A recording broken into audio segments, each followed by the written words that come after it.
En la cadena SER, Hoy por Hoy, con Ángeles Barceló. Son las 8:30 de la mañana, las 7:30 en Canarias. CaixaBank patrocina este espacio.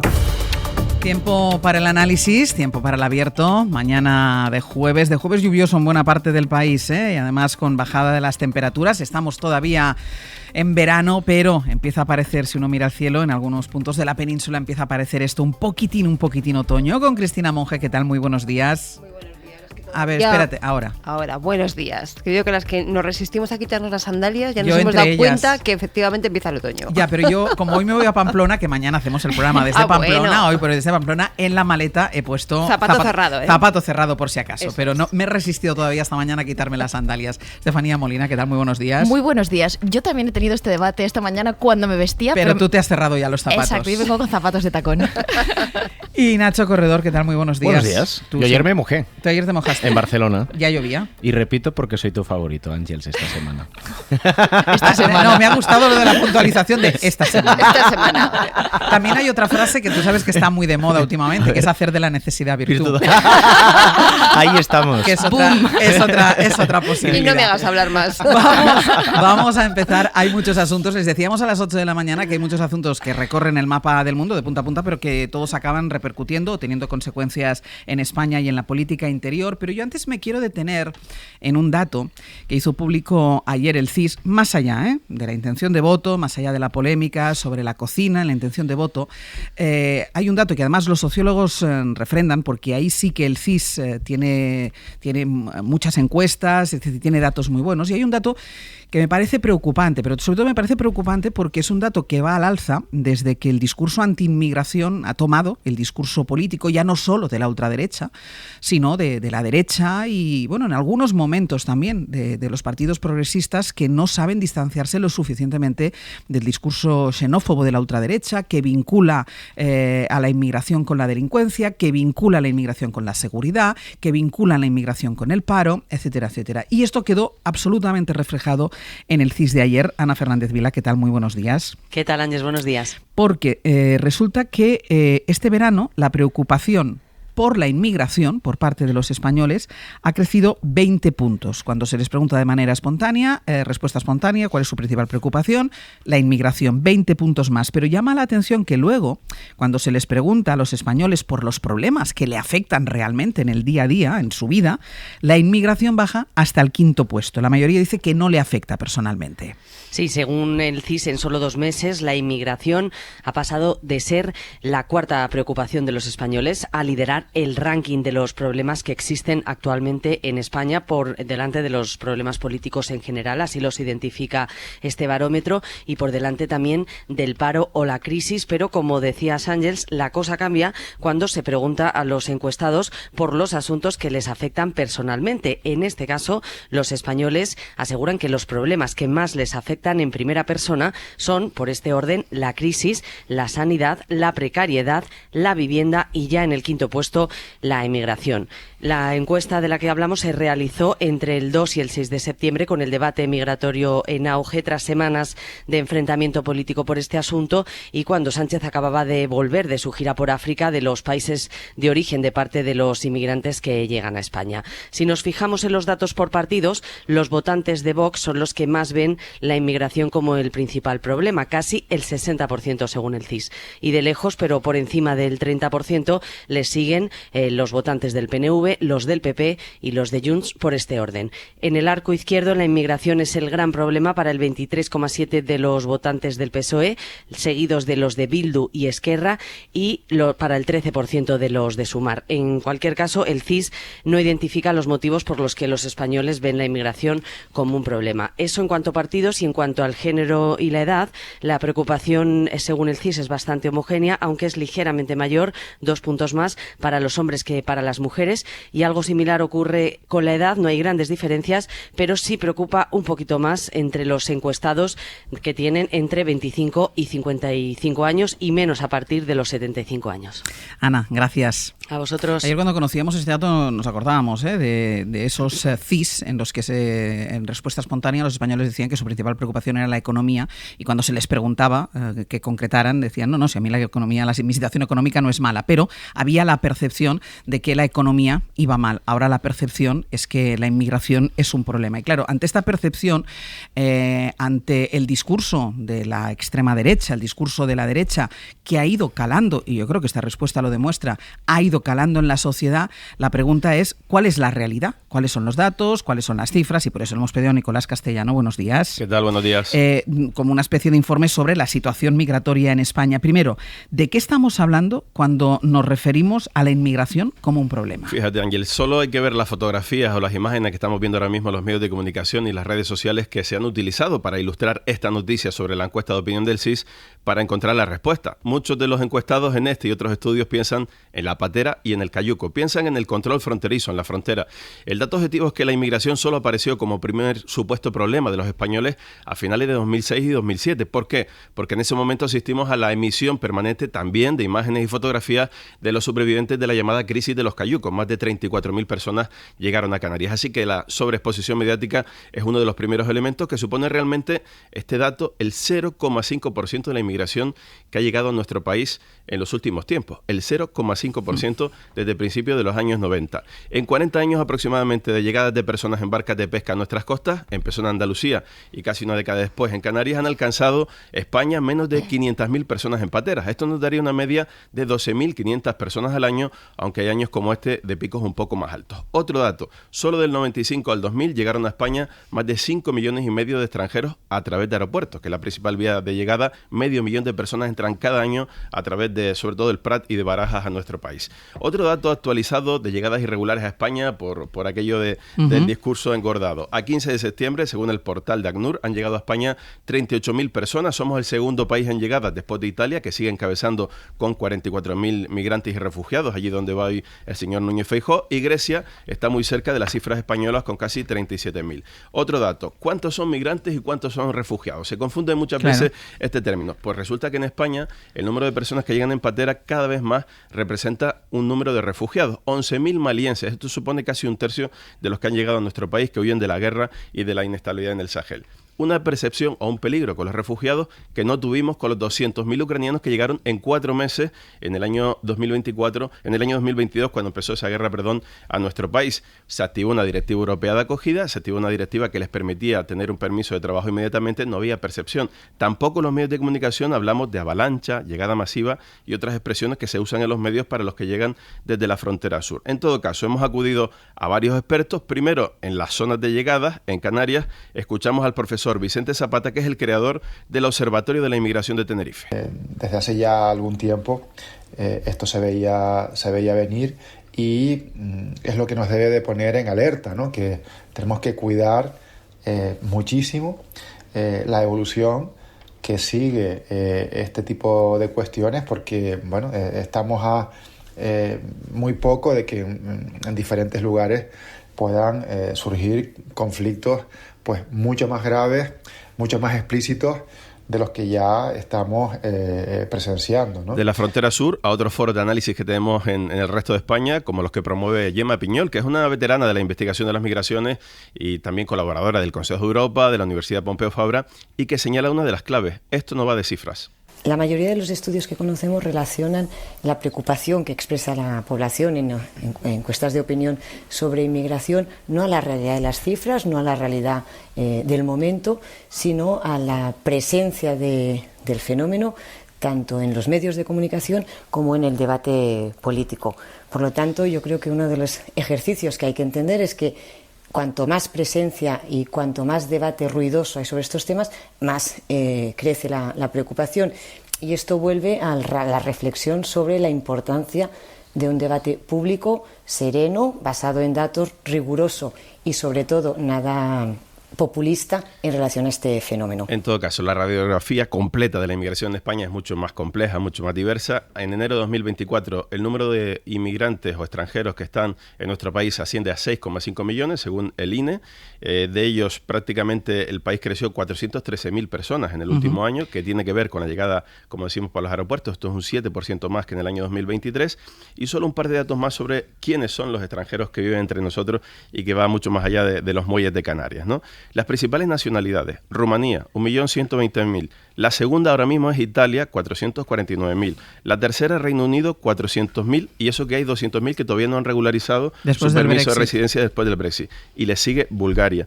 Y eso sin entrar a hablar de los nacionalizados. Solo en el último año se nacionalizaron en nuestro país prácticamente 240.000 personas. O las segundas o terceras generaciones, los Mohamed o los Paolas que han nacido aquí, que ya han estudiado, que desarrollan su carrera profesional y que para algunos siguen siendo extranjeros. Algo apuntaba ya Gemma Piñol en esa primera respuesta, pero la pregunta es ¿por qué hemos llegado a este punto, Nico? ¿Por qué los españoles ven ahora que la inmigración es el principal problema que tiene España? La sobreexposición mediática, como señalaban nuestros expertos, los discursos políticos, no por los discursos constructivos, sino porque se sitúa la inmigración siempre como un problema y no como parte de nuestra sociedad, y sobre todo por la irrupción de los creadores de odio y de la ultraderecha. La extrema derecha ha ganado los marcos del debate. Por lo tanto, el resto de partidos o bien están a la reacción o bien literalmente han comprado este marco que convierte la inmigración en una amenaza. Salir de esto, de los bulos, de las mentiras, de las exageraciones, es muy problemático y requiere conciencia política, conciencia partidista sobre que este debate hay que hacerlo en otros marcos con rigor, con tranquilidad y seguramente con un amplio debate social en el que no se convierta la inmigración en un problema, sino en una realidad que hay que gestionar correctamente. Todos los expertos señalan la cantidad de basura, de odio que se vierte cada día en las redes sociales, la cantidad de bulos con imágenes, por ejemplo, de miles de pateras supuestamente que iban a salir hacia Canarias, son barcas de pesca de Mauritania, y estos elementos no estaban hace una década o hace 15 años en el debate político español. Así que ese elemento de los creadores de odio y de la profesionalización del discurso de odio para ganar votos por parte de Vox y de otros partidos está haciendo mucho daño a la percepción. Claro, y lo más importante, ante este panorama, ante esta descripción que estamos haciendo, ¿qué se puede hacer para que la sociedad tenga una percepción real de cuál es la situación migratoria real? Por un lado, dejar de poner el foco en la frontera sur, atendiendo que es una vulneración de derechos a que se mueren muchas de las personas cruzando nuestras fronteras, y por otro lado, explicando la realidad. Hay barrios en este país donde el número de extranjeros sí que suponen, digamos, un cambio importante en la percepción de su día a día, en el acceso a los servicios públicos, etcétera, etcétera. Lo que proponen estos expertos es ayudar a entender a la sociedad por qué se ha producido ese cambio y no dejar de invertir en políticas de inclusión y de ayuda a que aquellos que en el momento de llegada o en los primeros años no tienen la posibilidad de adquirir un puesto de trabajo o lo que sea, lo hagan de manera rápida. Este es el análisis de Vicente Zapata. Vemos, ¿no?, que esa llegada pues no tiene una adecuada respuesta, ni por parte de las administraciones de una manera completa, ni tampoco por parte de la sociedad, que no tiene las herramientas, los recursos, el conocimiento, la experiencia, no comprende muchas cuestiones y se ve impotente a veces también de intervenir y de apoyar pues todo lo que tiene que ver con los procesos de inclusión social en nuestras ciudades, en nuestros barrios y pueblos, ¿no? Quédate con nosotros, Nico, que haremos el análisis primero de la percepción y de la realidad que tú estabas contando, pero antes nos iremos también a conocer la última hora sobre esa visita que tú mencionabas de Alberto Núñez Feijóo, que hoy va a estar en Italia reuniéndose con Giorgia Meloni para hablar de inmigración, porque a Feijóo le gusta el discurso migratorio y las soluciones que encuentra Giorgia Meloni para la inmigración.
En la cadena SER, Hoy por Hoy, con Ángeles Barceló.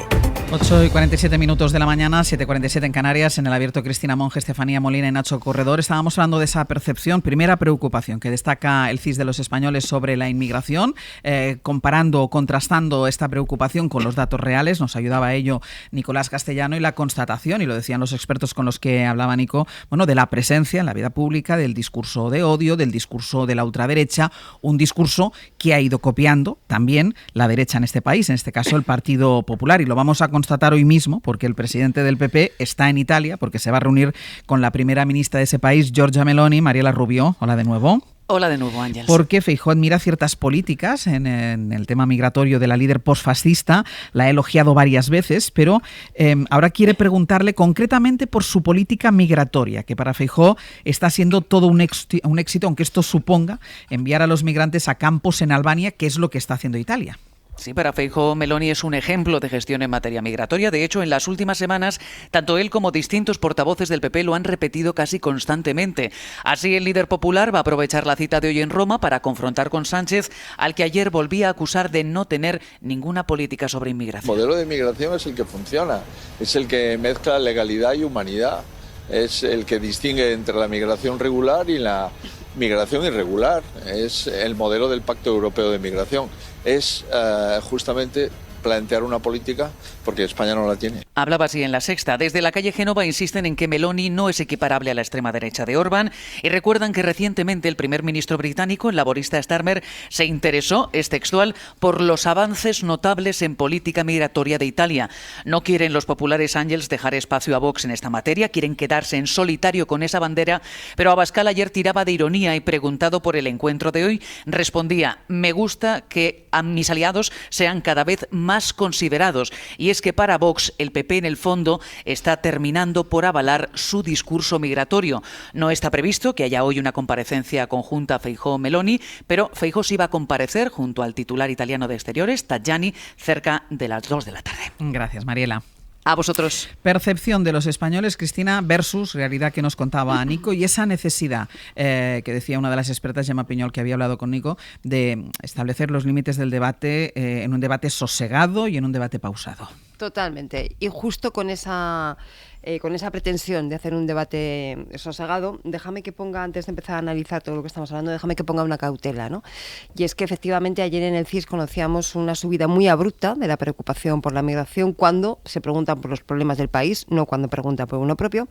Y yo me acordaba de cuando en el mes de junio ocurrió un fenómeno parecido con el problema de la vivienda, ¿no? De repente en junio se disparó el porcentaje de españoles y españolas que decían que el primer problema del país era la vivienda, y pasó de cuarto o quinto lugar, no recuerdo exactamente, al primero, duplicándose aproximadamente el porcentaje. ¿Qué pasó el mes siguiente? ¿Qué pasó el mes de julio? Que volvió al nivel inicial. Es decir, que ese pico fue una anomalía, luego volvió al nivel inicial donde se ha mantenido hasta ahora. ¿Puede haber algún tipo de fallo de cuestionario, de fallo técnico? Podría pasar, no digo que sea, pero digo que podría pasar. Por lo tanto, un poquito de cautela con este dato, y vamos a ver qué pasa el mes que viene, el siguiente y el siguiente, para ver si la tendencia efectivamente se consolida o si es una cuestión puntual de este mes, ¿no? Luego, dos matizaciones. Lo primero, lo que veníamos comentando, es diferente en muchos casos cuando te preguntan por la preocupación del país que cuando te preguntan cómo te afecta aquí. Y aquí hay datos curiosos que comentaré ahora. Y luego, antes de empezar a preguntar por inmigración, el CIS pregunta si cree que España tiene que ayudar más a los países en vías de desarrollo. El 72% de los encuestados dicen que sí, efectivamente. Por lo tanto, ya empezamos a matizar un poco esa primera idea. Pero luego creo que es muy interesante ir buceando un poquito en el CIS y viendo algunos datos curiosos. Cuando nos preguntamos cuáles son, por recuerdo de voto, es decir, aquellas personas que en función de que han votado a un partido u otro, cómo ven el tema de la inmigración, las principales preocupaciones, se decía antes en el reportaje, son de los votantes de Coalición Canaria. Se está viviendo en Canarias una situación absolutamente ya de emergencia absoluta, de Vox, con una participación muy importante, pero algo está pasando en el País Vasco, porque los votantes del PNV y los votantes de Bildu aparecen también con un porcentaje muy alto, señalando que forma parte de las principales preocupaciones. Entonces, algo está pasando ahí, no sé qué es, pero algo pasa. Y una situación curiosa, porque cuando se va a mirar qué pasa con los votantes del Partido Popular, te das cuenta que aunque se muestra una preocupación, pero el porcentaje es aproximadamente de la mitad que de entre los votantes de Vox. Es decir, los votantes del Partido Popular no están comprando a pies juntillas ese discurso de Feijóo que se junta Es decir, los al votantes no, los planteamiento. líderes políticos sí. Efectivamente. Entonces creo que es muy importante señalar este tipo de cosas, ¿no? Yo creo que tenemos que tener, de momento, 3 cuestiones encima de la mesa. Primero, certificar bien si esto es una tendencia que se estabiliza o si es una cuestión puntual de este mes por los motivos que sea, ¿no? En segundo lugar, analizar bien los focos ideológicos, porque obviamente está claro que hay un arrastre ahí de la extrema derecha, pero luego también analizar los territorios, porque yo creo que el caso de Canarias era muy previsible, se intuía fácilmente, pero a mí el caso del País Vasco, el caso de Euskadi me ha llamado la atención, no sé a qué responde, pero creo que hay que investigar por ahí. Estefanía. Sí, me preguntaba yo en las claves que cómo es posible que tengamos este vendaval si gobierna la izquierda. Es más, es yo creo como una isla dentro de lo que ahora mismo es el conglomerado europeo donde ha habido un avance de posiciones de derechas.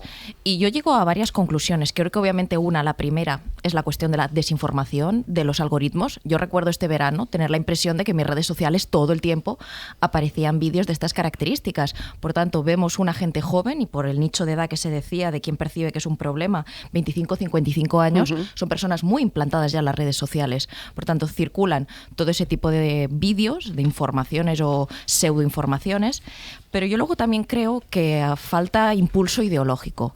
España es una isla por muchos motivos. Tenemos una mayoría en el Congreso de los Diputados que es de derechas, pero gobierna la izquierda. Y yo a veces me pregunto qué esfuerzos se hacen desde este gobierno para combatir esos imaginarios. Porque estamos hablando de que no es un problema de datos, como estamos diciendo. Es un problema de que no hay una contestación. Creo que, por un lado, la socialdemocracia a nivel europeo se ve sitiada por el hecho de que el propio Starmer, primer ministro del Reino Unido, un poco le guiña el ojito a Meloni a ver cómo está funcionando esto, cuando venimos de aquel plan que tumbó la justicia sobre las expulsiones, las deportaciones a Ruanda del Ejecutivo conservador. Venimos de los planes de Meloni, pero algunos de los tratados, por ejemplo, con Libia, ya los había introducido el Partido Democrático en Italia, es decir, el centroizquierda. Venimos de un Olaf Scholz que dice que hay que cerrar fronteras para contener la inmigración, por tanto, la socialdemocracia alemana también está en eso. Y yo me pregunto cuál es el discurso del PSOE, para empezar. Luego haremos el de Sumar y Podemos. ¿Cuál es el discurso del PSOE? Yo de la gira del presidente este verano me quedé más con la desinformación que se generó que cuál era la política que se aplicaba en ese sentido. A veces parecía que la respuesta era devolver a esas personas, a veces parecía que había que intentar convencer a la gente de que obviamente no les está atacando a su bienestar. Entonces, yo no sé cuál es la propuesta por parte del PSOE. Y luego, por parte de Sumar y Podemos, yo me pregunto cuál es el esfuerzo ideológico que se hace en esta legislatura sobre estos temas. Podemos ya es un partido muy de nicho y que está a sus 4 temas y a sacar algún escaño en el Parlamento Europeo o en otros sitios. Pero ¿y Sumar? ¿Qué hace por contrarrestar esos discursos? Tenemos a ministros muy especializados en este tema como Sira Rego, Ernest Urtasun, tenemos también a Pablo Bustinduy y, por supuesto, a la vicepresidenta Yolanda Díaz.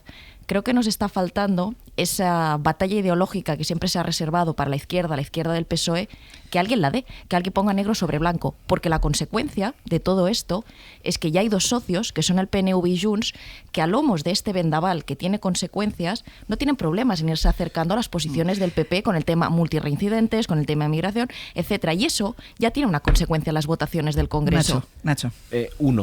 Cuando tú preguntas cuáles son los principales problemas de España y en primera posición aparentemente aparece la inmigración, pero cuando tú preguntas cuál es el que te afecta más directamente a ti, aparece en quinta posición la inmigración. Es evidente que la agenda pública, lo que consumimos, los estados de ánimos del país, condicionan las percepciones, las alteran. Ha pasado lo mismo y pasa lo mismo con la situación económica. Como hay muchos que dicen que la economía va mal, cuando tú preguntas ¿cómo va la economía? Dice mucha gente, más bien mal. Y cuando le preguntas ¿y cómo va la suya? Dice más bien bien. Hay un contraste evidente. Hay otro aspecto que señalaba Cristina que es relevante y ella que es socióloga, lo sabe con mucho más detalle, ¿no? Que es cuando tú elaboras un cuestionario, cómo se pueden introducir sesgos a la hora de responder. En las preguntas previas de este cuestionario se pregunta justamente por la inmigración y se pregunta justamente por el impacto en las desigualdades. Y por tanto cabe esperar que eso pueda tener algún efecto. Pero tercero, ¿qué es lo que me parece más relevante? Claro, si tú preguntas inmigración, entre las 3 principales respuestas está la inmigración. Pero si tú sumas problemas políticos, mal comportamiento de los políticos, el gobierno y los partidos políticos y lo que hacen los partidos políticos, el principal problema de los españoles, en un 48%, tiene que ver con los políticos y no con la migración. Y creo que también es relevante a la hora de expresar y resumir qué es lo que se dice.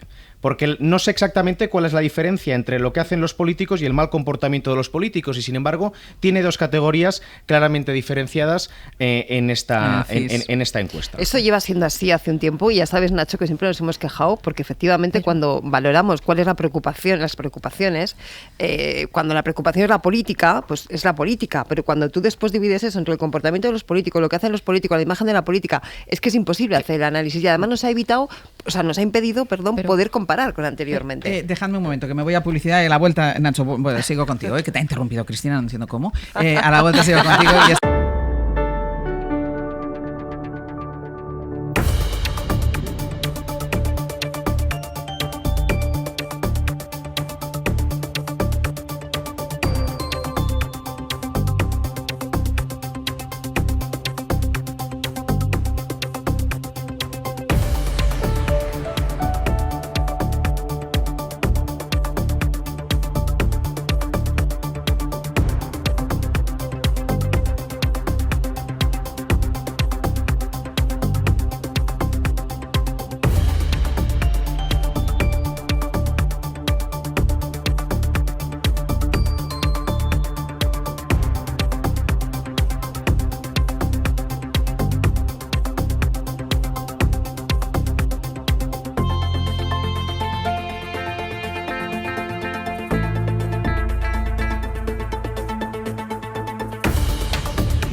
y 1 minuto de la mañana, 8 y 1 minuto en Canarias. En la cadena SER,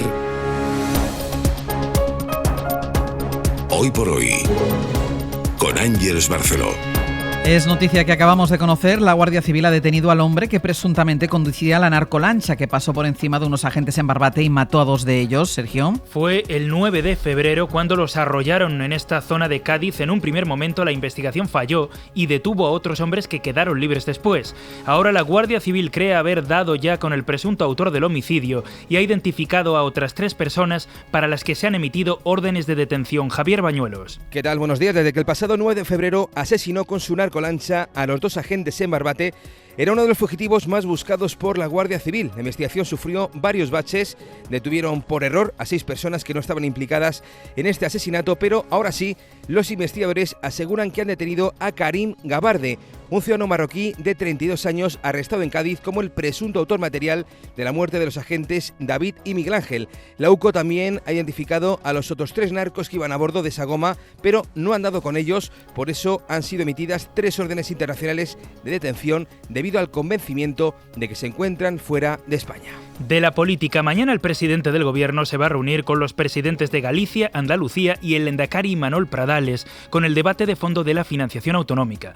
Bueno, acabamos de saber también que en esa ronda va a continuar la semana que viene con los presidentes de Cantabria, La Rioja y Asturias.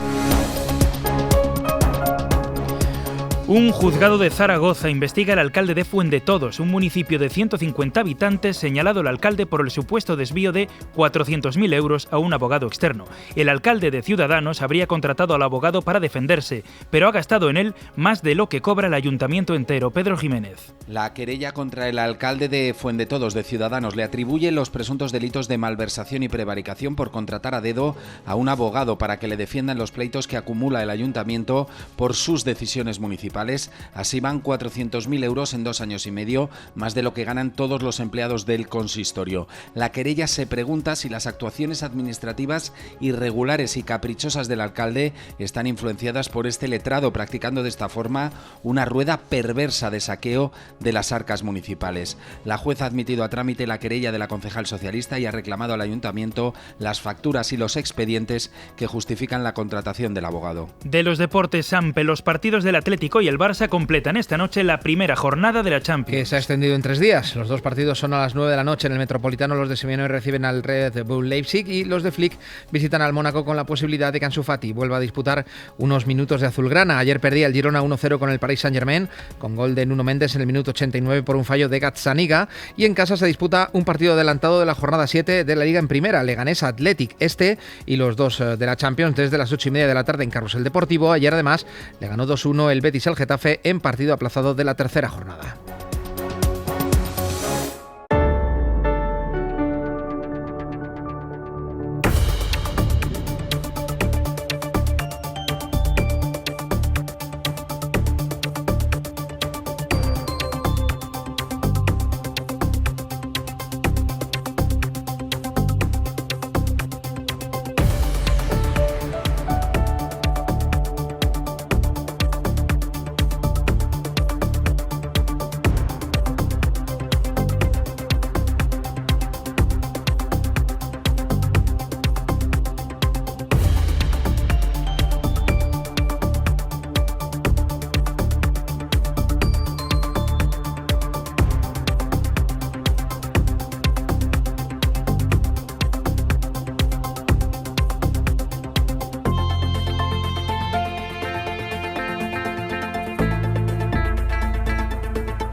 Hoy por hoy, con Ángeles Barceló. 9:07 de la mañana, 8:07 en Canarias. En el abierto, Cristina Monge, Estefanía Molina y Nacho Corredor estábamos hablando de ese dato que arrojó el CIS de ayer. La principal preocupación de los españoles parece que es la inmigración. Estábamos analizando esta percepción, contrastándola con la realidad. Estábamos hablando de las preocupaciones de los españoles y habíamos llegado al punto de su preocupación por los políticos, por la clase política, por la actividad política. Y estabas hablando, Nacho, y te ha interrumpido Cristina. No, bien, y bien interrumpido que he estado. Porque cuando estamos analizando el sentido de la encuesta y la disonancia que hay cuando se pregunta por los problemas en general de España y los de uno propio, vemos una disonancia cómo vivimos como problema de la inmigración los españoles, que se sitúa en quinta posición, y cómo se vive cuando se habla en general, que se sitúa en primera. Pero lo que yo también señalo es que como las encuestas no solo tienen un valor descriptivo, sino prescriptivo, es muy importante también cómo se titulan las conclusiones de esta encuesta, porque después cómo se abordan. Efectivamente, porque después de los titulares que hemos visto las últimas horas, es probable que se contribuya a una sensación de problema. Y por eso creo que es importante señalar desde la lógica científico-sociológica que la riqueza de una pregunta sobre las preocupaciones radica sobre todo en la espontaneidad. Yo te pregunto, ¿cuál es tu principal problema? Y tú me respondes espontáneamente cuál es. Porque si yo te estoy señalando unos caminos y además te divido en varias ocasiones todo lo que tiene que ver con los políticos, condiciono que el titular después sea que el 30% de los españoles consideran que la inmigración es el principal problema, pero no destaquemos, porque está dividido, que todo lo que tiene que ver con los políticos, que es el 48%, se sitúa en una preocupación mayor.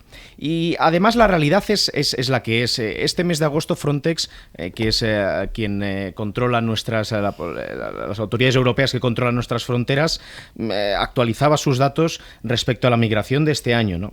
Y en España ha habido 34.000 entradas por el mar, mientras en Grecia ha habido 37, en Italia ha habido 41 o en el Reino Unido ha habido 41. Es decir, en otros países está habiendo más. Y es más, en relación al año pasado, la magnitud es de descenso. Lo cual apunta claramente hacia dos actores que son los que están contribuyendo a que esto parezca que está evolucionando de otra manera.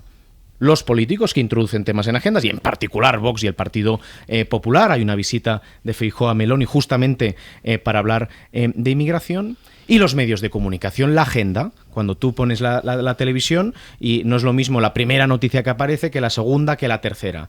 Y si de forma recurrente la primera noticia que ves cuando pones un informativo es en relación a la inmigración. Pero no solo, perdona, no solo que sea la primera, sino también cómo la abordas. El enfoque. Es decir, si el enfoque hoy te quedas en que el principal problema de los españoles es la inmigración, claro, si tú te quedas con eso, es normal que, lógico que a lo mejor tú, claro, es que alimentas. Si tú pones datos, contrastas, y lo decía el propio Nico, los propios medios de comunicación, ayer cuando se supo esta noticia del CIS, ilustraban la noticia del CIS con la imagen de un cayuco. Claro.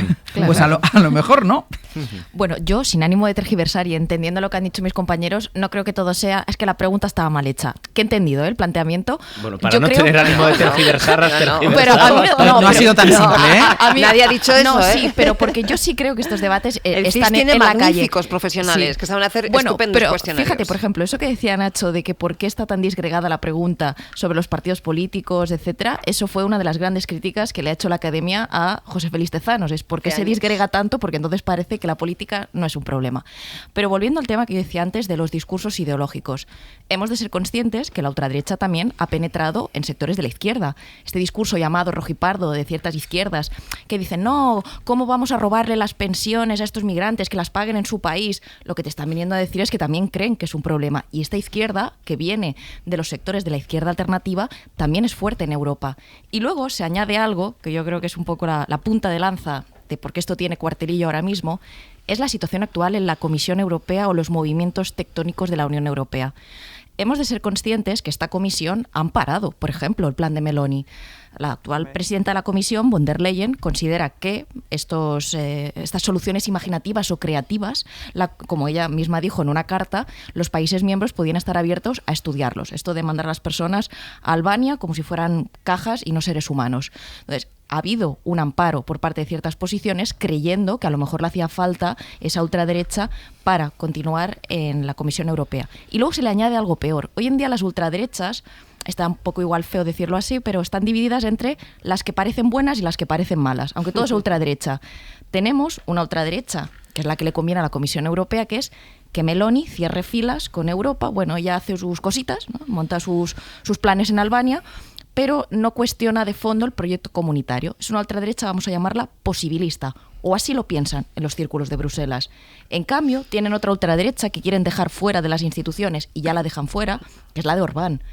Y ahí se ha metido Vox, etcétera. Digamos que es una ultraderecha que dice, o que tiene un plan que es el de desestabilizar el proyecto de la Unión Europea.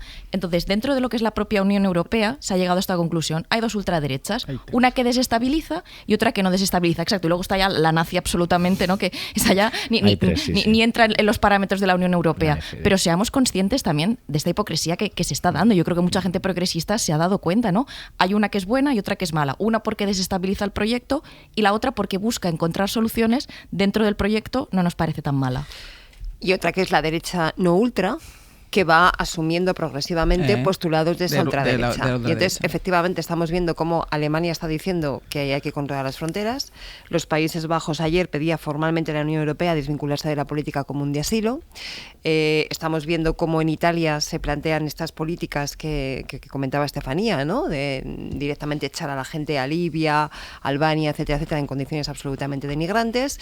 Todo eso está pasando en el seno de la Unión Europea en diferentes países muy, muy, muy importantes. Y efectivamente yo coincido con una cosa muy relevante que decía Estefanía, y es que, ojo con esa parte, se dicen de la izquierda, pero a mí me cuesta mucho calificar de izquierdas a esas propuestas que hacen gala de un cierto obrerismo, llamémosle así, pero que luego en cuestiones clave como son la inmigración se pasan directamente al bando de la derecha. Mirad lo que ha pasado en Alemania, sobre todo en la Alemania del Este, con esa nueva formación política de cuyo nombre de la lideresa ahora mismo soy incapaz de acordarme y no sería capaz de pronunciarlo, pero que efectivamente hace gala de ese rojipardismo, planteando un discurso pretendidamente de izquierdas pero manifiestamente xenófobo. Vamos a hacer una pausa y a la vuelta vamos con todas las novedades que hay en torno a Venezuela.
Barceló. 9:17 de la mañana, 8:17 en Canarias, en el Abierto Cristina Monge, Estefanía Molina y Nacho Corredor. Vamos con Venezuela, como les decía, porque hay novedades en las últimas horas y además novedades relevantes. El opositor Edmundo González Urrutia firmó un papel antes de salir de Caracas en el que reconocía a Nicolás Maduro como legítimo ganador de las elecciones en Venezuela. Dice Urrutia, justifica Urrutia el hecho de haber firmado este papel bajo coacción. Dice que lo coaccionaron, que si no lo firmaba no le dejaban salir de Venezuela. Pablo Morán, buenos días. Hola Ángeles, buenos días. Claro, y el tema está en que esa firma, esa reunión, ese documento aparece sobre la mesa de la embajada, de la residencia oficial del embajador español en Caracas. El chavismo enseñó esa fotografía, que ya está en redes y en la prensa, y dice que en ningún momento, dice el chavismo, que ellos en ningún momento coaccionaron a Edmundo. Exacto. Bueno, todo empieza cuando el presidente de la Asamblea Nacional de Venezuela, Jorge Rodríguez, saca esa carta a la palestra en una comparecencia pública. Este es el momento. La carta, debidamente firmada por el señor Edmundo González Urrutia. Primero muestro su firma. Y junto a esa firma el texto en el que se reconoce la victoria de Nicolás Maduro y el acatamiento de los dictámenes de la justicia controlada por el chavismo, que también dice o proclama la victoria de Nicolás Maduro en las últimas elecciones presidenciales. Según Rodríguez, Edmundo González firmó esta carta, este texto, de forma voluntaria. Y desde España el candidato opositor dice que de voluntario nada. Estando en la residencia del embajador de España, el presidente de la Asamblea Nacional, Jorge Rodríguez, y la vicepresidenta de la República, Delcy Rodríguez, se presentaron con un documento que tendría que refrendar para permitir mi salida del país. En otras palabras, o firmaba o me atenía a las consecuencias. Hubo horas muy tensas de coacción, chantaje y presiones. Todo esto sucedió, lo dice Edmundo González al principio, y lo destacabas tú, Ángeles, en la residencia del embajador de España en Caracas, en la que el opositor se refugió las horas antes de su salida. Claro, la pregunta que se plantea es ¿qué papel pudo jugar el embajador de España, teniendo en cuenta especialmente que el ministro Álvarez aseguró que España no concedió contrapartidas a Venezuela para dejar salir a Edmundo González? El ministro que no había habido ningún tipo de negociación más que las técnicas para ver cómo se hacía esa evacuación de Edmundo González. Bueno, en cuanto salió a la luz esa fotografía y el vídeo del opositor explicando lo que él vivió, el Partido Popular fue muy activo en redes, en Twitter, contra el gobierno, sobre todo por dos cosas: por la residencia del embajador, por el lugar donde se estaba produciendo esa firma, esa escena, la residencia del embajador, y por la propia presencia del embajador. Dos ejemplos: tuit de Miguel Tellado: la embajada española usada por la dictadura venezolana como piso franco para coaccionar, chantajear y presionar al presidente electo de Venezuela. Cayetana Álvarez de Toledo: la foto de la extorsión, extorsionadores, Jorge y Delcy Rodríguez, la víctima, el presidente electo de Venezuela, lugar, la residencia del embajador de España en Caracas, criminal. Y hoy ha estado el responsable de Exteriores del Partido Popular, Esteban González Pons, en Es Radio. Le han preguntado por todo esto. También había ayer tuiteado Esteban González Pons y hoy ha dicho que España ha colaborado o ha acusado a España, ha acusado al gobierno de Pedro Sánchez de colaborar en un golpe de Estado en Venezuela. Recordemos que Edmundo González estaba acogido en la Embajada de Países Bajos, no en la española, en la de Países Bajos. Y muy probablemente, como Países Bajos no les permitió chantajearlo en la residencia de su embajador, fue trasladado a la residencia del embajador español para que el chantaje y la coacción fueran posibles. Para la salida del presidente electo, su coacción y su envío al exilio, el gobierno de España ha sido un cooperador necesario. El gobierno de España está implicado en el golpe de Estado que se ha producido en Venezuela. Atención a esto, el gobierno de España está implicado en lo que está pasando en Venezuela, en un golpe de Estado en Venezuela. Pablo, ¿qué está respondiendo el gobierno a todo esto? Bueno, lo que dicen las fuentes oficiales consultadas es que el gobierno de España no tiene nada que ver con cualquier documento o negociación entre Edmundo González y el gobierno de Venezuela. Destacan que cuando Edmundo González solicitó ser acogido en la residencia del embajador español, se le dio garantías de que podía verse o realizar las gestiones que decidiera hacer en relación a su situación particular. y que fue decisión del opositor recibir a Delcy Jorge Rodríguez para comunicar su salida y garantizar el salvoconducto. Es más, estas fuentes aclaran que el propio ministro de Exteriores, José Manuel Álvarez, dio instrucciones precisas y directas al embajador, a Ramón Santos, para no inmiscuirse en esas gestiones que pudiera realizar el líder opositor. Álvarez está hoy en Bruselas para negociar el acuerdo de Gibraltar con la Comisión y el nuevo gobierno británico, y habrá comparecencia después, así que veremos, Ángels, si amplía algo más estas explicaciones. A ver qué explicaciones se dan desde el gobierno. Pablo, no te vayas muy lejos, que después tenemos todo el asunto de Hezbollah. Aquí me quedo. Venga, os pregunto a vosotros, residencia del embajador presente, dice Edmundo González Urrutia que él firmó bajo coacción, que le presionaron, que lo chantajearon, dice el gobierno español que esto no fue así, y el Partido Popular, evidentemente, que sube, si esto era posible, sube todavía, no un decibelio, no, 20 decibelios, las acusaciones contra el gobierno por su papel en el conflicto en Venezuela. Yo no sé lo que ocurrió. Lo que sí que sé es que, por un lado, Venezuela no es una democracia. Por otro lado, el gobierno de España no reconoce el resultado de las últimas elecciones fraudulentas en Venezuela. Por otro lado, esta operación de la que estamos hablando la hizo el gobierno español en complicidad con los servicios exteriores y Anthony Blinken del gobierno de los Estados Unidos, presidido por Joe Biden. Y lo que también sé es que el gobierno de Venezuela justamente apunta en la dirección contraria a la que apunta la oposición de España en relación a lo que hace el gobierno de España. Porque mientras la oposición en España señala que el gobierno de España es cómplice de un golpe de Estado en Venezuela que permite a Maduro seguir en el poder, desde el gobierno de Venezuela, desde el gobierno de Maduro y desde el chavismo, se apunta al gobierno de España como promovedor de golpes en contra de la legitimidad democrática del gobierno de Maduro. Con lo cual, la discusión es peregrina. En el margen de la política internacional, España tiene la misma posición, uno, que la Unión Europea, probablemente coimpulsada por él mismo, pero es que en particular con esta operación que se acabó de determinar en República Dominicana con un viaje de Anthony Blinken, el número 2 o 3 del gobierno de los Estados Unidos, lo que ha ocurrido ha sido en complicidad entre el gobierno español y el gobierno de los Estados Unidos. Y si probablemente, en general, la opinión pública internacional es más contundente con lo que pasa en algunos países que con otros, tiene que ver con quién está también detrás de Venezuela. ¿Quién está detrás de Venezuela? Pues detrás de Venezuela están algunos de los países que han reconocido la legitimidad del gobierno de Maduro, que son China o Rusia, por ejemplo. Y probablemente cuando se están haciendo equilibrios por parte de la Unión Europea, también por parte de los Estados Unidos y desde luego del gobierno de España, tiene que ver y se explica también en ese contexto. Déjame meter, ahora voy con vosotras dos, pero ha habido reacción del Partido Socialista porque ya los tuits eran gruesos por parte del Partido Popular, pero las declaraciones de Esteban González Pons en el radio han subido todavía un poco más el tono, acusando a España de participar en ese golpe de Estado contra Venezuela, y Guillermo Lerma, ha habido reacción inmediata.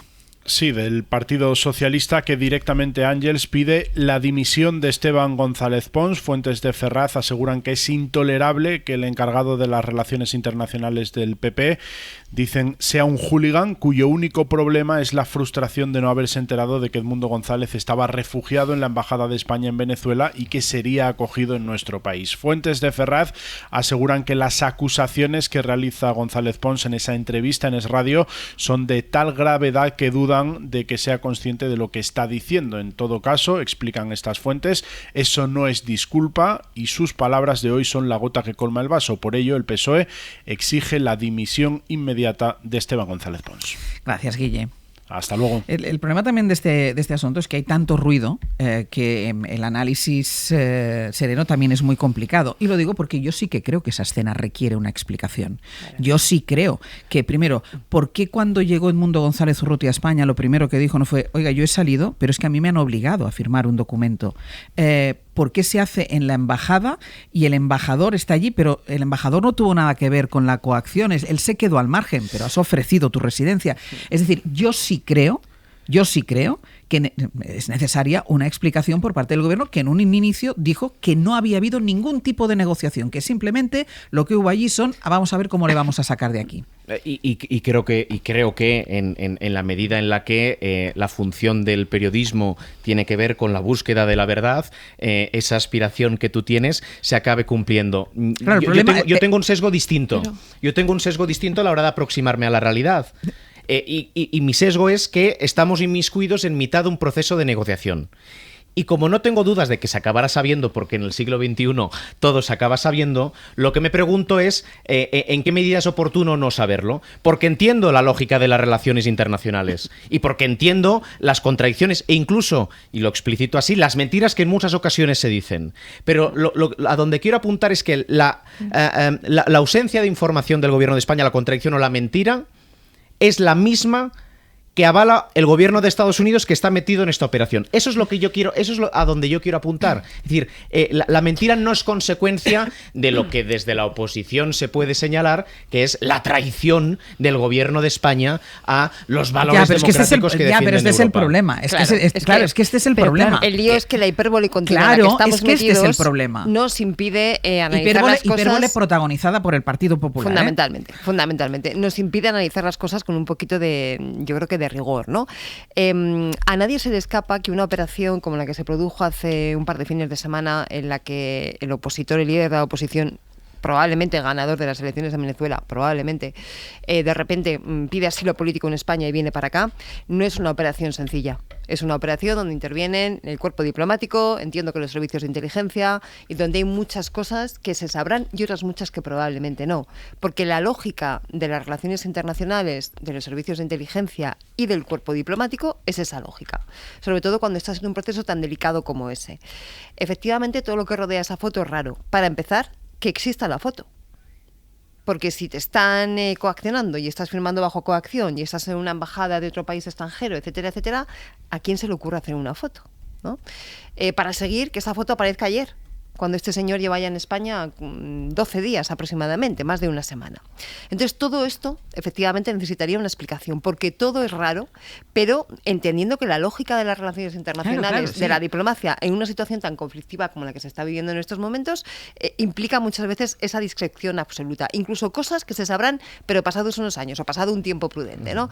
Dicho lo cual, creo que era el ministro Álvarez el que el otro día en el Senado les decía al Partido Popular que de qué forma tan diferente reaccionaban ellos cuando eran oposición a cuando eran gobierno, ¿no? Y aludía a un paraje similar que tuvo lugar en el gobierno de Rajoy.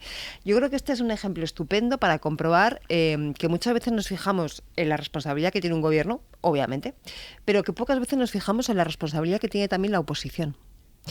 Porque la primera reacción en la que el gobierno de Venezuela dice que quiere romper todo lazo diplomático y comercial con España, es a raíz de esa declaración que fuerza el Partido Popular en el Congreso de los Diputados, reconociendo la victoria de Edmundo González como ganador en las elecciones venezolanas, ¿no? Allí la oposición también tiene una responsabilidad, porque en ese caso eso es lo que da lugar a un primer enfrentamiento o a una primera declaración muy gruesa.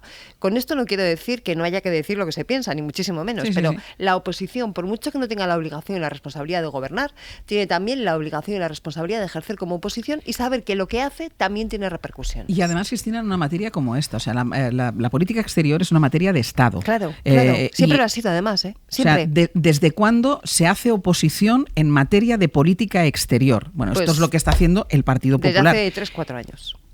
Bueno, yo sí también creo, me sumo a la petición de profundas explicaciones sobre este tema. Para empezar, ¿qué hacía la señora Delcy Rodríguez en la embajada española? Como Pedro por su casa. Entra allí, nadie le dice, oiga, usted aquí no puede entrar, porque yo tengo entendido que una embajada es un sitio casi semisagrado. Entonces, y es más, también tengo entendido que el ministro Álvarez, por lo que he ido leyendo en la prensa, le dijo al embajador que se mantuviera al margen, por un lado, y también le propuso a Edmundo González que si él necesitaba quedarse allí más tiempo, se podía quedar. Pero es bastante extraño que la jurisdicción del país Venezuela esté por encima del de una embajada. Vuelvo, las embajadas son sitios casi sagrados. Eso en primer lugar. Exactamente. Eso en primer lugar. Y en segundo lugar, poco alejándolo de lo que es el pim pam pum político. ¿Alguien cree que habría ayudado en algo el hecho de que la persona Edmundo González, ya no hablo del líder opositor, la persona Edmundo González hubiese sido detenida y metida en prisión? No estoy hablando del tema de si hubo coacciones o no, porque veíamos en las informaciones que allí se le abría un procedimiento judicial y muy probablemente esa persona hubiese sido metida en prisión. Y sabemos que cuando se produce la entrada en prisión de cualquier político, ya la causa última, que es encontrar la verdad sobre lo que ocurrió en esas elecciones, que se publiquen las actas, que se dé toda la información y que se se reconozca el legítimo ganador, eso habría quedado desplazados. Estaríamos luchando en un conflicto sobre sacar a esta persona de prisión. Entonces yo creo que no ayudaba en nada. Y he visto, sí, dentro de lo que es el amalgama de la derecha, no tanto a nivel partidos, que mucha gente ha entendido eso y se le ha echado encima a los partidos como el PP, su propia base, de decir, hombre, ¿qué esperaban? ¿Que este señor lo hubiesen metido en la cárcel? O sea, que saliera de Venezuela yo creo que era una prioridad por este tema. Se hubiese empantanado el tema en sacarlo de la cárcel. Por tanto, como lo que se está intentando es saber el resultado de las elecciones, hay que seguir peleando por eso. Y luego, no solo es un tema del PP. Yo quiero recordar por qué el PP gana esa votación en el Congreso de los Diputados. Porque un partido como el PNV, que tiene profundos lazos con el pueblo venezolano porque tuvo un éxodo migratorio hacia Venezuela, apoyó al Partido Popular. Entonces, no es tan fácil como, es una cosa de la derecha y de la oposición y a correr. Hombre, ahí también hubo un actor que es el PNV, que por los lazos que tiene yo lo considero legitimado para opinar sobre algo, sobre esta cuestión. Pero insisto, aquí hace falta que se nos explique el personal de la embajada, el ministro o quien sea, porque Delcy Rodríguez entra allí como Pedro por su casa. Mira, ahora voy contigo, que pedías la palabra, Nacho, pero como casi me estabas leyendo el pensamiento, Cristina, cuando estabas diciendo que todo cambia en el momento, es decir, Edmundo González llega a España en una petición de asilo, el gobierno de España facilita la salida, le ayuda en la salida, llega aquí, todo transcurría con normalidad, hasta que se aprueba en el Congreso de los Diputados, hasta que a partir de la hipérbole del Partido Popular, con ayuda del PNV, pero es la iniciativa del Partido Popular, acompañada del discurso hiperbólico, lo que hace un clic, es lo que cambia. Y la prueba es, y es que mientras tú estabas hablando y yo estaba pidiendo, la prueba es lo que dice Maduro el día que Edmundo González Urrutia llega a España, que todos nos imaginábamos que saldría Maduro diciendo la más grande, y Maduro dice esto. Yo le puedo decir al embajador González Urrutia, con el cual he confrontado duro después del 29 de julio. Comprendo el paso que ha dado y lo respeto y espero que le vaya bien. Y punto final. Debería haber sido. Y ya. Y punto final. Y sin embargo, aquí estamos, Nacho, acusando al gobierno de España de formar parte del golpe de Estado en Venezuela.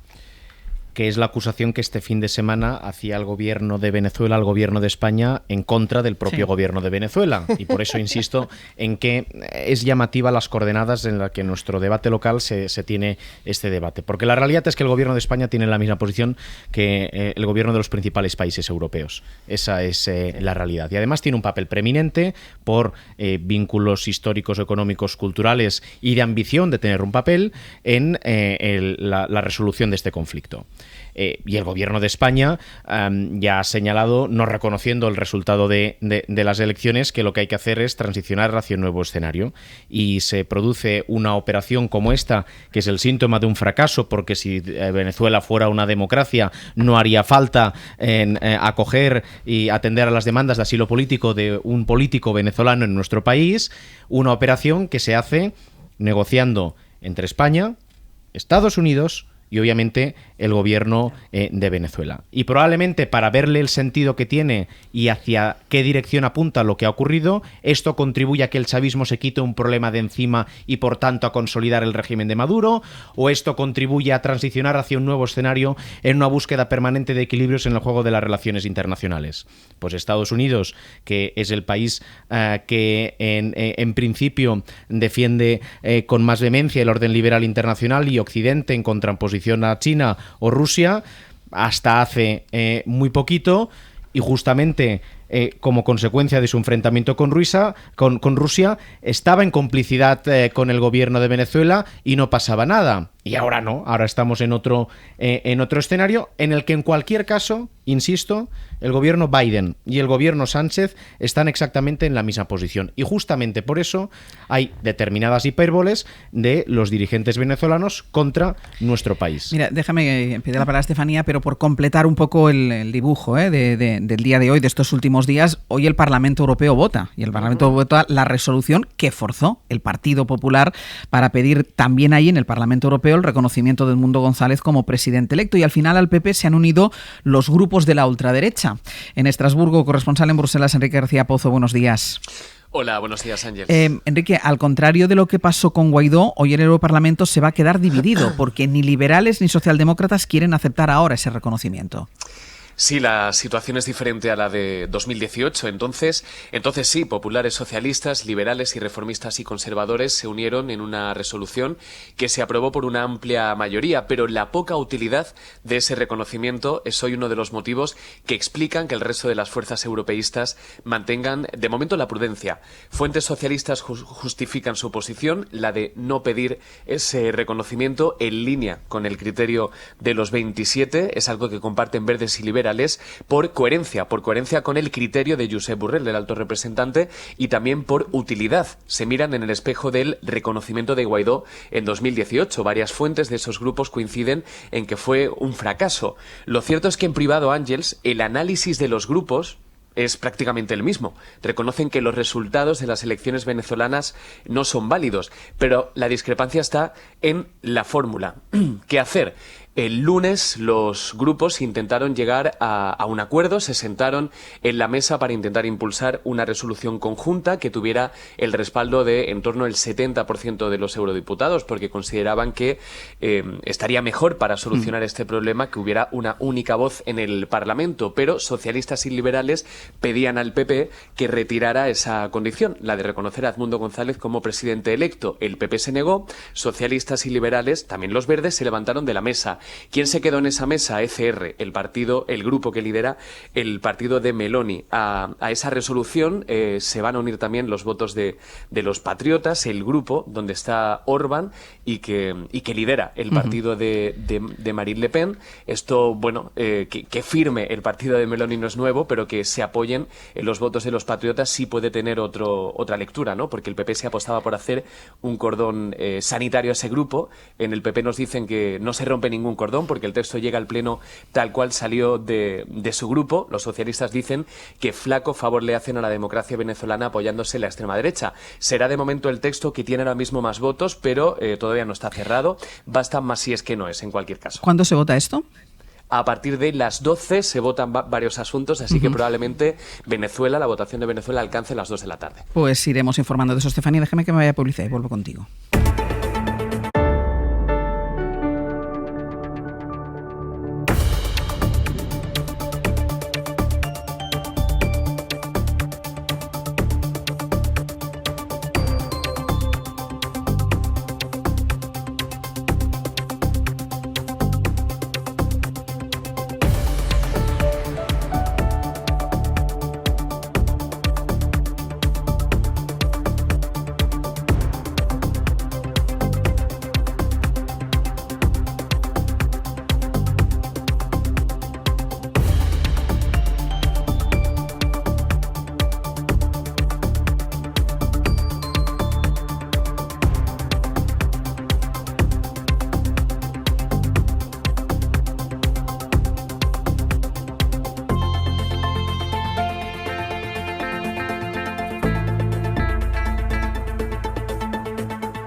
la cadena SER, Hoy por Hoy, con Ángeles Barceló. 9:42 minutos de la mañana, 8:42 en Canarias. En el abierto, Cristina Monge, Estefanía Molina y Nacho Corredor todavía con el análisis de lo que hemos conocido en las últimas horas sobre la salida de Edmundo González Urrutia de Venezuela, con la firma de un documento, dice él, que bajo presión, coaccionado, un documento en el que reconoce la victoria de Nicolás Maduro, documento que se firma en la residencia del embajador español en Venezuela y en presencia del embajador. ¿Querías decir algo, Estefanía? Sí, lo primero, subrayar lo evidente, que normalmente se dice desde la oposición que vivimos en una dictadura bolivariana, bananera, etc. Y curiosamente viene aquí a refugiarse el líder opositor. Haga lo que haga el gobierno de España, siempre es criticado. Y luego con el tema de Guaidó, me parece importante. Se hizo una apuesta muy fuerte. Ahora se quiere enmascarar esto bajo la idea de que el gobierno de España va dando golpes de Estado en otros países y, por tanto, por eso no se quiere reconocer a Edmundo González, etcétera. Pero es que la apuesta fuerte se hizo con Guaidó. Y aquello quedó en nada. Entonces, claro que simbólicamente yo creo que clama al cielo y toda la Unión Europea entiende lo que ocurre, pero luego también están las consecuencias diplomáticas que se derivan de que tú reconozcas a alguien. Tú reconoces a Edmundo González, lo tienes en España, no tenemos las actas, es como una forma de, ¿no?, caso cerrado, a otra cosa. Y luego las relaciones diplomáticas entre países. Tú reconoces a Edmundo González y, por tanto, quitas de allí a tus embajadores, ya te descuelgas, habiendo cantidad de ciudadanos que comparten relaciones entre Venezuela y España. Entonces, es muy complicado. No creo que en este caso sea un tema de voluntad política, sino de consecuencias. Yo no sé si es cierto lo que decía Nacho, si hay una negociación en curso, ojalá sea así, ojalá pronto tengamos la verdad, pero que la gente tampoco crea, ¿no?, que esto es tan simple como una buena intención. Pero por eso es la responsabilidad que le pedía Cristina, que decía, claro, siempre se le pide al gobierno y a la oposición, claro, insisto, y en un caso como es materia que es política exterior, que siempre ha sido una materia de Estado y en la que no tenía que haber, vamos a decir, oposición o estas peleas entre la oposición y el gobierno.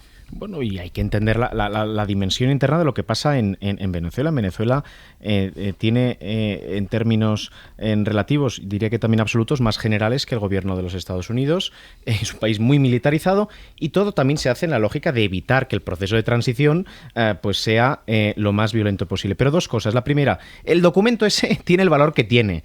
O sea, no tiene ningún valor. Y desde la lógica en la que no tiene ningún valor, mostrar una fotografía de una persona que ha pedido asilo reconociendo una victoria que es evidente que no reconoce, lo que confirma es la naturaleza del gobierno que hace firmar ese documento y que filtra esa fotografía. Pero luego, para, digamos, aterrizar también en el terreno de este tipo de procesos, uno de mis mejores amigos, que tiene mi edad, fue preso político en Venezuela y el presidente Zapatero tuvo un papel muy relevante en su liberación. Fue acogido en nuestro país, fue trasladado a nuestro país durante el gobierno de Mariano Rajoy. Esa liberación se produjo en un contexto en la que en el debate público local llamó muchísimo la atención una fotografía de Zapatero con Diosdado Cabello, que es uno de los líderes, digamos, de la represión de Venezuela. Y esa fotografía accedió a hacérsela a Zapatero para poder acceder el gobierno a liberar a un preso político. Ese tipo de cuestiones, en el momento inexplicables, pasan permanentemente cuando estás intentando mediar en una posición en conflicto. Y la reivindicación de la necesidad de entender qué es lo que está ocurriendo, creo que es una exigencia democrática que debemos compartir todos, sabiendo y entendiendo que el bien mayor a proteger probablemente en estos momentos en Venezuela es evitar que aquello se convierta en fin, un Sanedrín de derramamiento de sangre. Y ahí están todos los actores internacionales y de ahí esas aparentes equilibrios o equidistancias que no son tal, porque está claro que nadie serio, salvo Rusia, China y sus satélites, reconoce el resultado de esas elecciones. Pero eso depende del objetivo que cada cual tenga en este tema. Sí. Si tú quieres hacer de esto un elemento más estético, meramente estético, de confrontación en el ámbito nacional, haces lo que hace el Partido Popular, ¿no?, que es básicamente lo que está haciendo. No sé cómo le saldrá en términos electorales, pero básicamente lo que le está haciendo. Si tú, sin embargo, tienes como objetivo el intentar, en primer lugar, preservar relaciones comerciales fundamentales entre España y Venezuela. En segundo lugar, evitar que las relaciones entre esos dos países o la Unión Europea y Venezuela vayan a peor. Tenemos ahí personas españoles viviendo allí. Hay 2 españoles detenidos desde hace unos días. Pero todavía más, si tú encima te planteas poder jugar algún papel para ayudar a que de alguna manera se desengrase o se desate ese nudo que hay ahora mismo en la situación política y social de Venezuela, entonces efectivamente la lógica es otra. Entonces depende de los objetivos que tengas. Por eso yo decía, por mucho que seas oposición, tienes también una responsabilidad, porque tus acciones generan consecuencias. Uh-huh. Y en este caso lo hemos visto claramente. Los últimos minutos del abierto para hablar de lo que está pasando en el Líbano, que es tremendo. Los ataques, primero a través de los buscas, ayer a través de los walkie-talkies de los milicianos de Hezbollah, aparatos que llevan en el bolsillo, los buscas, los walkie-talkies, que han dejado de momento al grupo terrorista prácticamente incomunicado. Hay más de 30 muertos, más de 3.000 heridos. Pablo, vuelvo contigo, porque Hezbollah acusa a Israel, el ministro de Defensa israelí dice que la guerra entra ahora en una nueva fase, pero claro, la pregunta, Pablo, es hasta qué punto este ataque tan preciso, que parece, de verdad, es que parece de película, puede desestabilizar a Hezbollah y aumentar la tensión bélica en la zona. Y añade una pregunta más, Ángels, que ya os apuntaba a las 8, la duda de si las explosiones de esos buscas y los walkie-talkies no son el prólogo de una operación militar mayor de Israel al sur del Líbano. The logic of making all these devices explode is to do it as a preemptive strike. Al secretario general de Naciones Unidas, Antonio Guterres, la lógica le lleva a pensar que estamos ante un ataque preventivo de Israel, un ataque para desconcertar al enemigo y lanzar una operación militar a mayor escala. De hecho, Israel ya ha reconocido explícitamente que la guerra en Oriente Próximo ha entrado en una nueva fase.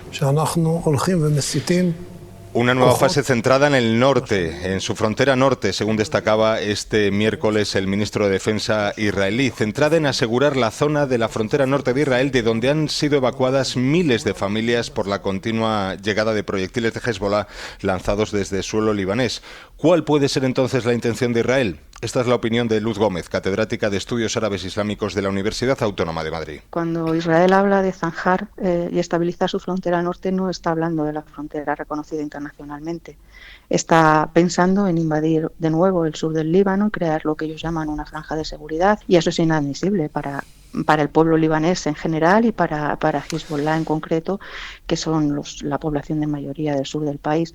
Hoy escucharemos la respuesta del líder de Hezbollah, de Hassan Nasrallah. El golpe psicológico a la milicia es evidente después de que Israel haya demostrado su capacidad para infiltrarse en el sistema de comunicaciones de la organización, pero no ha afectado a su determinación de lucha contra Israel. Así lo consideran los analistas con los que hemos hablado, y quedó claro ayer con el intercambio de más fuego cruzado en esa frontera entre el Líbano e Israel. Estados Unidos, Ángels, dice que trabaja para que la guerra no se expanda en Oriente Próximo, pero todo indica que estamos más cerca de lo contrario. Pablo, gracias. Hasta luego. La tentación, Estefanía, es quedarse en la espectacularidad de la operación, porque, insisto, es espectacular, y más allá además de la cifra de muertos que ya se cuentan por decenas, es el peligro que decía ahora Pablo, de ya la extensión casi segura de la guerra en la región. Sí, no podemos ver esto como si fuera una película de cine de tarde, ¿no? Uy, ¿qué ha pasado? Tiene unas consecuencias, y yo creo que también a Israel, por lo que le leo a los expertos geopolíticos, juega con una baza. Tiene la impresión de haber pillado a Irán un poco con el pie cambiado, que sabemos que es un socio en la zona de muchos de estos grupos terroristas, en el sentido de ya han atacado a objetivos de Irán y la respuesta de Irán ha sido más bien endeble. Entonces, yo creo que Israel se ha dado cuenta de que hay un aliado en la zona de todos estos grupos contra los que lucha Israel, que lo tiene un poco más debilitado, y luego también porque Irán se ha vuelto incómodo para muchos de esos países. A veces creemos que es Israel contra el resto del mundo árabe, y por ejemplo Arabia Saudí, vemos que tiene buenas relaciones con Israel y con otras potencias de la zona, Jordania, etcétera. Entonces, yo creo que ha visto a Irán, un enemigo de muchos, como algo muy débil. Cristina. Sí, yo lo que no sé es hasta qué punto o hasta qué momento la comunidad internacional va a permanecer con esta sensación de mirar asombrada e ir avanzando la posibilidad de que el conflicto se extienda hasta quién sabe dónde. Es que escuchábamos a la experta decir que Hezbollah no va a permitir, Líbano no va a permitir la expansión, pero claro, es que la comunidad internacional tampoco debería permitir la invasión de otro territorio por parte de Israel. Bueno, la comunidad internacional hace mucho tiempo que no debería haber permitido muchas cosas que está haciendo Israel desde que empezó la masacre que en estos momentos se está cometiendo con el pueblo palestino. Pero efectivamente yo tengo la sensación de que estamos permaneciendo impasibles. Decíais, no se puede ver esto como una película, fenomenal, pero es que Occidente lleva tiempo viendo esto como una película, donde nos escandalizamos, donde decimos qué horror, donde contamos por decenas de miles los muertos en Gaza, donde ahora vemos que se extiende al Líbano. Por cierto, llevábamos los expertos en la zona llevan ya meses diciendo, ojo, que esto está calentito, ¿no? Y sin embargo, la sensación de impotencia es absolutamente tremenda. Entonces, más allá de ir viendo cómo el conflicto se va extendiendo, yo creo que lo que toca poner encima de la mesa es qué herramientas tiene la comunidad internacional en estos momentos para evitar males mayores. Y después, y tampoco dejar en saco roto ni solo en la espectacularidad, la sofisticación de los ataques por parte de Israel. Por supuesto. Y a todo esto no nos olvidemos que la guerra sigue en Gaza, que esta noche ha seguido habiendo ataques a campos de refugiados y que sigue muriendo gente en Gaza, que ahora habíamos desviado el foco estos últimos días a esa frontera entre Israel y el Líbano, pero la guerra sigue en el interior de Gaza.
Cadena SER. 100 años de radio.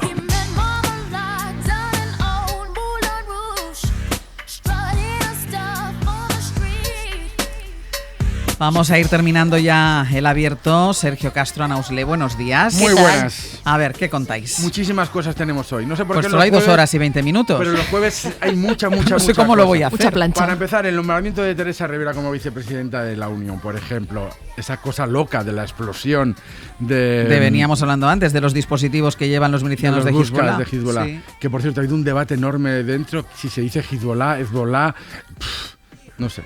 Bueno. Pero tú el debate lo has presenciado desde la mesa de control, que eso a Ángels no le ha inquietado. No le ha inquietado. Yo digo Hezbollah, pero no sé, a lo mejor estoy equivocada. Vale. Pero es que no sé hablar. Creo que en castellano puedes leerlo literal. ¿Sí? Creo que pero sí. crees. Creo. Bueno, Isaías Lafuente acude. También el primer afectado por gripe aviar, cuyo origen de contagio se desconoce, será alguno de los temas con Nuño Domínguez y Jaime García Cantero, nuestros ministros de Ciencia y Tecnología. A las 10:30 te vas al cine. Vas Vale. a ir al cine porque tienes que ver una de las películas de las que luego vas a hablar con Javier Ocaña. Vale. Y allí en la puerta del cine te vas a encontrar con alguien y conocerás una semana más a un desconocido completo con el que seguro aprendes mucho. Vale, tenemos clase de lengua con Lola Pons aproximadamente sobre las 11. Vamos a hablar de una selección de errores al hablar de números, de extranjerismos o de algunas palabras mal pronunciadas. Esto que decíamos de Hezbollah, Hezbollah. Lola, si nos estás escuchando, incorpora esto al guión. Incorpóralo. Con Ocaña ya hemos dicho, hablarás de la peli que vas a ir a ver, que es El aspirante. Sí. Luego vas a hablar de una película de terror, pero terror violento, con la que Javier Ocaña dice que se aprende muchísimo porque toca temas muy profundos. Una película de terror violento. Veremos. Vale. Y hoy la crítica bajo demanda, que esta temporada Javier Ocaña hace críticas que los oyentes pidan, de películas pasadas, de películas recientes, de la que quieran. Hoy es de Moulin Rouge, por eso suena esta música. Y para terminar, en Al Diente con Ainhoa Aguirregoitia, vamos a hablar de qué es un disparate gastronómico, quiénes perpetran los disparates gastronómicos. A mí no me mires. No. Y el suyo propio. Ella tiene receta, como siempre, para sus temas, también de este. Vale. O sea, tiene una receta que es un disparate que gastronómico. Es un gran disparate gastronómico, que no quiere decir que no esté bueno. Es que ella sostiene que los disparates gastronómicos no tienen por qué estar mal. Vale, pues todo esto a partir de las 10 de la mañana. Ya saben que tengo mucha plancha en 2 horas y 20 minutos. No dejes los auriculares aquí, que me ponen muy nerviosa. Vital. Eres la Alemania del hoy por hoy, Ángeles. Acabo de levantar un muro entre tú y yo. Hoy en Leves Round. Cristina Monge, Estefanía Molina, Nacho Corredor. Hasta la semana que viene. Adiós.